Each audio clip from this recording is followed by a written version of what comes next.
It's time to register.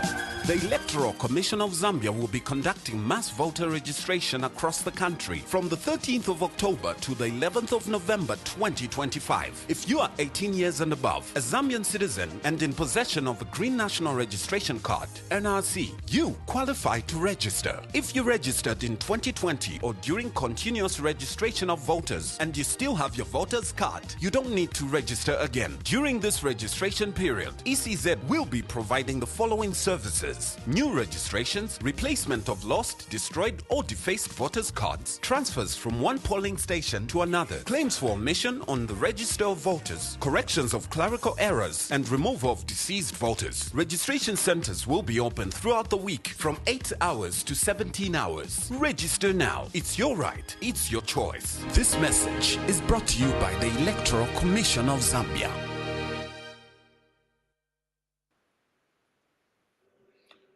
All right. What's up, guys? Thank you very much for joining me. Today is the 2nd of October, 2025. 2nd of October, 2025. And this is the second episode of Zambia Votes. All right. So glad to be here once again. I just want to talk about some things that are trending in the news today. Things that are trending in the news. So I'll be giving you some headlines from the news and just making comments around the news from today. Okay, so let's see what's going on today in the last 24 hours. So if you want to really follow through with what I'm talking about, you can visit www.zambiavotes.com and you'll find all the latest news that have to do with Zambia voting. Okay, so before we go there, I just want to encourage all of you to take your time and register as voters.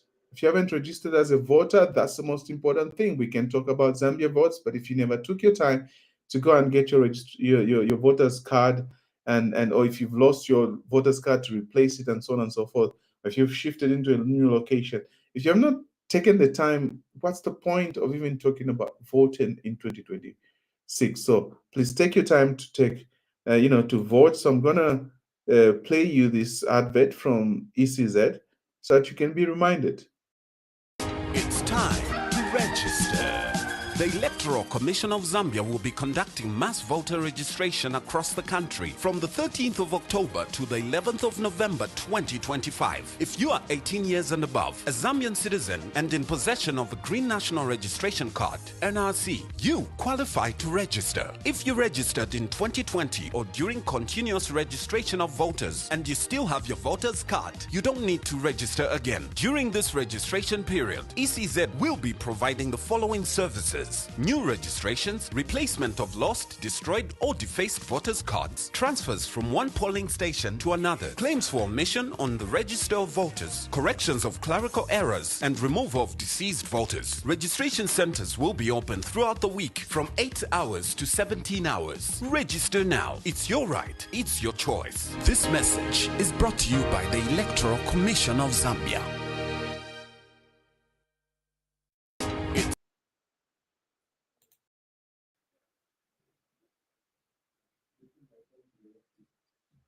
All right. Okay. So there you have it. Please take your time to register as a voter if you haven't yet. Okay. Like I said, my name is Brian Matambo. You can call me Coach Brian. What are we talking about in the news today? So in the last 24 hours, we saw yesterday an incident where actually I saw a video of Ibrahim Mwamba, talking about how surprised he was to find that a Donse meeting was being held in somebody's home. And then what followed after that, that was the day before yesterday, what followed after that is that PF cadres went to Sean's house, Sean Temple's house, and scattered that meeting. And this year is scattering. Now they scattered the meeting held by at Sean Temple's house. And I think in attendance were people like Honorable Munduwile, Brian Munduwile, Honorable Mtote Kafwaya, there was Zumani Zimba, Chris, and Sean Tembo and others. So Well, the PF cadres or youths went and dispersed that meeting, and the police came through. And I think, from what I hear from the people on the ground, there was no much drama other than that. But actually, that didn't represent the image that the Patriotic Front wants to portray. Because as you may have seen, the Patriotic Front has been incorporating younger people, fresh faces. I think recently I saw appointments to the Central Committee of people like Grayford Monday, for example, just trying to freshen up that and to rebrand the party. And that's lots of value. As far as I'm concerned, I commend the Patriotic Front. And I think even SG himself, Raphael Mangani Nakachinda, is under 50. So you've been seeing this under 50 generation taking over the leadership at the Patriotic Front. So now getting back to the days of, instead of discussing, you go roughing each other up. That didn't augur well. So yesterday, now what was in the news is that Patriotic Front and Tonse Alliance Secretary General Mangani Raphael Nakachinda held, I think he addressed the nation for just it must have been like 5 minutes, where he spoke very candidly about how he condemns that violence. And what was impressive is just how he owned the narrative. That was maturity. He owned the narrative, and instead of condemning those who held a meeting illegally, he opened the door and said, "There's nothing that cannot be discussed as long as we breathe." You know, big boys. That was so commendable. And so that was the Tonse and PF, saga there. But then again, we saw how later in the evening on the Emmanuel Mwamba Verified show, we saw Brebna Changala, coming strongly and rebuke, the opposition factions that are involved in the Tonse Alliance and the Patriotic Front. That was very timely advice. I know there are some people who may not be comfortable with what he said, but if you're uncomfortable with rebuke, you, why would you be uncomfortable with rebuke? Because rebuke comes because you are loved. People rebuke you because they love you. They want you to succeed. So they rebuke you when you go wrong. And I think Brebna Changala called out Brian Mundwile and asked him to go and humble himself to the party leadership so that the PF can be united, so that the PF can be a reliable anchor in the Tonse Alliance, which is wise counsel. Wise counsel. So, PF, come on, guys. You can do this. You can do this. Fresh blood. Now you need to show maturity and unite. Even if you don't like the acting president, even if you don't like Nakachinda, you should respect the officers. Show discipline, show unity. Okay, so that as a party, you can be an anchor party in the alliance. Very important. I think that is basic. That is very basic. And kudos to Brebna Changala for having the courage to correct, and that shows that he loves you guys, and to correct and rebuke. That was really cool. Okay, so what else happened in the last 24 hours? I think we saw State Council Chifumubanda addressing the press and calling for unity as well, and laying out ideas. You can find most of that information on our website, zambiavotes.com. Later on, we saw news that the National Assembly was going to have a special, like an urgent sitting, and they were going to leave the discussions of the committees on around the budget, and they're going to have this important urgent, session of the National Assembly, and rumors filtered through that they were going to discuss Bill 7. They were going to bring back Bill 7. We even saw some cadres from the UPND post on their platforms, like Matomola posted on his platform, say, Bill 7 is back. Let's change the constitution. I'm sure if you go to Facebook and check on Matomola, you will find that information. What followed? What followed was that the Catholic priests, I think they wrote out a really important document condemning how government was handling this whole thing. Before we knew it, we had, here's another piece of information that you may want. After the how after the Catholic priests and the Catholic Church condemned the process of just bulldozing Bill 7, before the end of day, we saw communication from Zambians in diaspora. And this was very important. This is on our website as well. There's a story there that says Zambians in diaspora warned Speaker Nelly Muti that the constitution is not for sale. And there were very strong statements said here. Like they were saying that, look, the moment you leave government, just know you have no immunity. You'll be locked up for abrogating the constitution, for not following the procedures.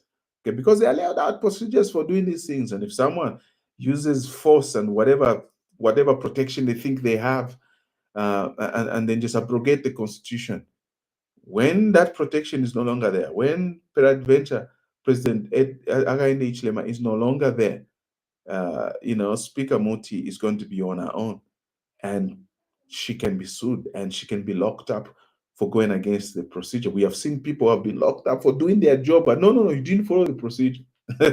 So who knows? Maybe you was instructed by the president, but you come and say you didn't follow the procedure. Say, but the president asked me to do. You didn't follow the procedure. Even you, Speaker Muti, madam, if you don't follow the procedure as regards Bill 7, there's going to be a time, according to the Zambians in diaspora, that you'll be called up that you did not follow the procedure, and you might have to be fed to prison time. Let that sink in. Okay, very, very important. What else happened? Yeah, so Arsenal beat Olympiacos 2-0. And they scored those goals towards the end of the game, 2-0, and it was good. It was good. No. Actually, the first goal came much, much earlier in the game. And then the other goal came late in the game. So Arsenal put the game to bed. And this is very good because, and you know what's funny is that Arsenal has won both games in the Champions League, but they're only on number 5 because of goal difference. So Arsenal needs to start scoring goals. Because goal difference really matters. Okay, what's the other thing? I think one of the things that have happened right this morning is we saw a statement that came from John Sangwa, and we have a story on the website on ZambiaVotes.com that says John Sangwa for president, because he's basically saying for the last 2 months, people have been asking me to throw in my heart into the presidential race. Okay, and he was like, hey, so if this is what is going to happen. So he's really not come out clear whether he's saying I'm going to stand or not, but he's acknowledging that people are asking him to get into the race, into the presidential race. This is interesting for me. I really like it. John Sangwa is an impeccable lawyer. He's someone who has shown for many years. I think the first time I started hearing of the name John Sangwa must have been in the late 90s. And I remember when the Chiluba cases went to court. I believe there were 104 cases. John Sangwa and Smeza dropped from 100 cases to 4 cases. Chiluba ended up with only 4 cases. These are proper lawyers. Really. John Sangwa and Smeza, and Robert Smeza. Powerful man. John Sangwa has got an impeccable record as a constitutional lawyer, and he's been fighting for the integrity of the Constitution of Zambia for many years. And I think he just speaks so well. I think his passion for Zambia is impeccable as well. I think he's an interesting person to consider. So, hey, welcome to the race, Mr. State Council John Sangwa. Welcome to the presidential race. And I want to say it's going to be tough and it's going to be good. I think the other piece of news that was out there, and if State Council John Sangwa is listening, and all the candidates, this is for you, because given Luminda gave a beautiful example of what leadership looks like. So in the last few days, we've been hearing a story about Black Apple. Black Apple is a frenzy on TikTok. He has over 40,000 followers on TikTok. Exciting guy. He's a PF cadre, I understand. And by the way, being a cadre is nothing wrong. But being a fanatic is what's wrong. Being a lunatic and going and disturbing people is what is wrong. But being a cadre, supporting an ideology or supporting a political movement, there's nothing wrong with that. And Black Apple is that kind of a guy. But a few days ago, he was abducted, unfortunately, beaten by UPND cadres and tortured and so on and so forth. And he's been down sick with wounds, and we hope that he doesn't have any internal injuries, but it's really been bad. But yesterday, we saw the acting president of the Patriotic Front and acting president and chair for Tonse Alliance going to visit Black Apple and just spend time with him. This is leadership. What do we learn from here? Leadership draws its legitimacy from empathy. Leadership draws legitimacy from empathy. This is so important. No matter how well you speak, no matter how articulate you are, no matter how big your CV is, if you do not have empathy, you do not qualify. Unfortunately, as we go to 2026, I'm going to be pushing this idea that if you want to be a leader, you have to care about people. You have to care about people. It can't be about you. We've seen political leaders who always talk about their pain and what they went through. Oh, I was locked up for 127 days. Oh, me, they don't like me. I think going forward, let's not have leaders who are all about their pain or their what. Let's be about leaders who are all about the pain of people, okay? About what people are going through, about the things that the people are going through and the pain that people are experiencing. We can't just be hearing about what you went through. Come on. There are people who are definitely going through worse things than you are, whoever you are out there. If you're a leader and you think you've suffered a lot, I can assure you there are people who are suffering way more than you. Way more than you, sir, madam. There are people suffering more than you. We would rather see from you care, your care for the people that are suffering. Okay? Can you suffer for the people that are suffering? That's what we want. We want to see leadership that is empathetic. Because when a leader is empathetic, they won't allow the cost of living to just skyrocket. They won't export electricity to Botswana and Namibia when their own people don't have access to electricity. They won't, because they've got empathy. Okay, so Wolubinda, we saw what you did yesterday. We are watching you. That was good. And we want to call on other people who are in this presidential race. KBF, Calabar, now John Sangwa, Brian Mundubile, Mutote Kafuaya, even Mudolo. William Mudolo wants to stand as president. My brother, I want to challenge you. It's not just about splashing money to Mwisho and Start Imwale and others who are trying to campaign for you here. No. It goes beyond that. Show empathy for the women at the market. Show empathy for the youths when they're beaten up and abducted. Okay, show empathy. Let's weigh in on issues that are human. Okay, so all of you leaders, I'm calling on you to show empathy, because leadership is about love. Leadership is about caring for the people. All right. Thank you very much for watching Zambia Votes. This afternoon, I'm going to come back tomorrow again and talk about whatever it is that is affecting the nation. Okay. We'll talk about the news in the last 24 hours. So till next time, till tomorrow, this was episode 2 of Zambia Votes. My name is Coach Brian, and I'm going to leave you with this reminder from ECZ that you need to register as a voter. See you. It's time to register.